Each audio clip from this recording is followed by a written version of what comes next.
Queso Blanco. It's a dip. It's like a cheese dip. Another thing I love from Chipotle, but I think it tastes even better because it's fresh and I made it. I've only made this once, so I'm skilled. Yeah, yeah. If you have not already done so, please wash your hands for 20 seconds. 20 seconds with hot soapy water. If you're under the age of 18, make sure you ask your parent, guardian, can you cook in the kitchen? Because once they say yes, then you can cook in the kitchen. So we're going to jump right into it. I have my saucepan here. It's a non-stick saucepan. That means there's a coating in there so things don't stick as badly. I'm making a cheese sauce, so I definitely don't want it to stick. I have it on low heat. Like, there's numbers, and I'm on number 2 because I don't want it to burn. First, I am going to take my, I was going to add chorizo.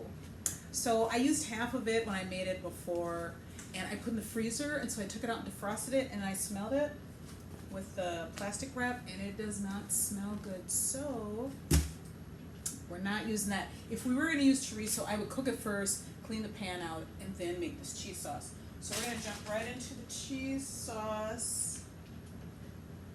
Where's my cream cheese? So I'm ready. I found my cream cheese. It was hiding. I'm only going to use half of the block. And I'm going to stick it right in my pan. It's sizzling a little bit. That makes me nervous because I don't want to burn it. I'm going to take a rubber scraper and I am going to stir this around, and this block is going to melt. You guys see this?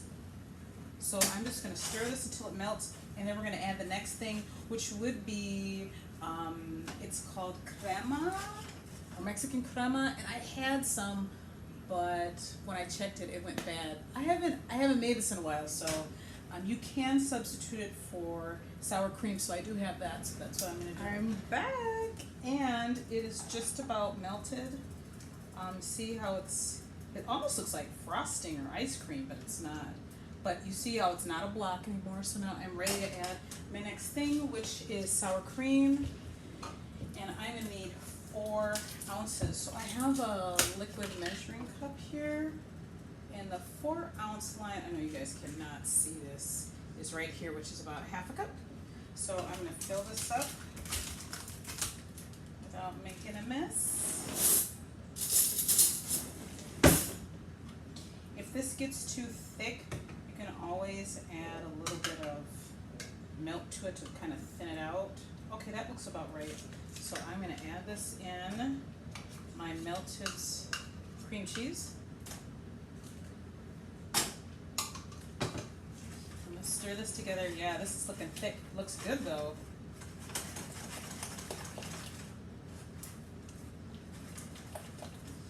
Okay, from the recipe that I'm using, it asks for some butter, which I thought was interesting, but okay. So I'm going to do 1 tablespoon of butter. So on the butter stick, this is getting short, but I'm going to cut on the line. And I am just going to make sure I have my wrapper all the way off. Put that in there.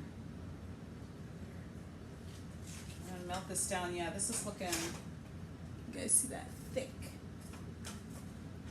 I'm not going to make any thick jokes. But I could. Okay, my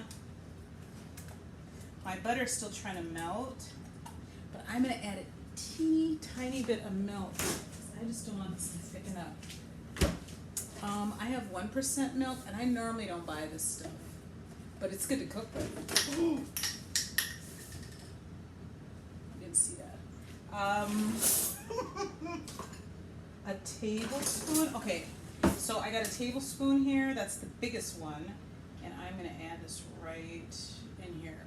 And I'm going to see if just 1 tablespoon is going to thin it out, because it's going to thicken as it cools. Ooh, this looks better. Yeah. Okay, next we're going to add, it's still looking really good. I'm probably going to add 1 more tablespoon of milk because I'm still cooking this. I'm going to cut it all the way to low because I do not want to burn this.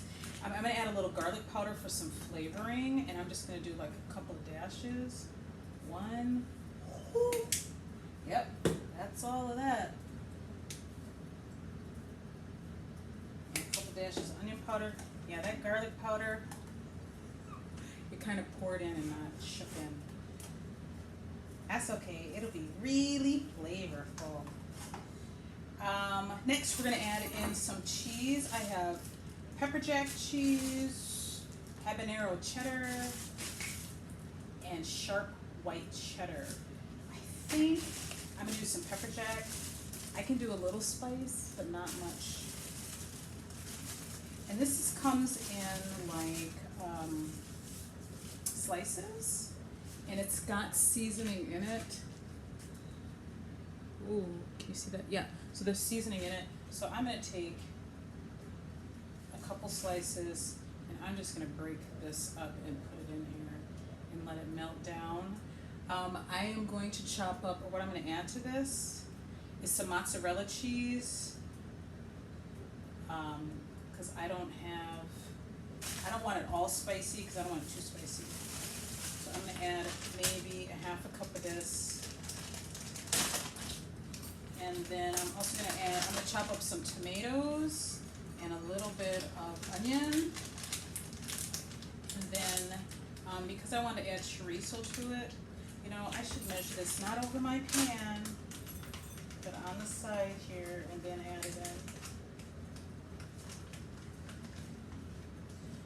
I'm also going to add, what I say, onions, tomatoes, and I have some Philly cheesesteak beef from the other night. So I'll use that, not all of this, but I'll use some of this for this dip.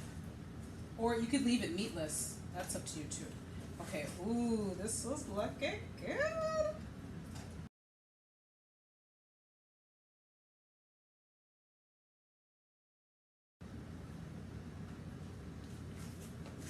Okay, I got my dip. I've got all my veggies in here. It's still looking kind of thick, but that's okay. What I did is I heated up my Philly cheesesteak leftovers. It's okay to have leftovers. We didn't eat it all, so I'm just going to add this in here. It looks a little juicy, so let me just take a fork and kind of gently put it in without getting the juice at the bottom. This is probably, I don't know, a half a cup or 2/3 of a cup. That's probably better, 2/3 of a cup. And it's just got like peppers, onions, a few spices in here. So it's nice and seasoned. So you just give that a turn or a stir, and it should be ready to go. And the meat, a little bit of the meat juice might loosen up this sauce a little bit more. Okay, so I am going to try it on a chip. Oh, my chip broke. Okay.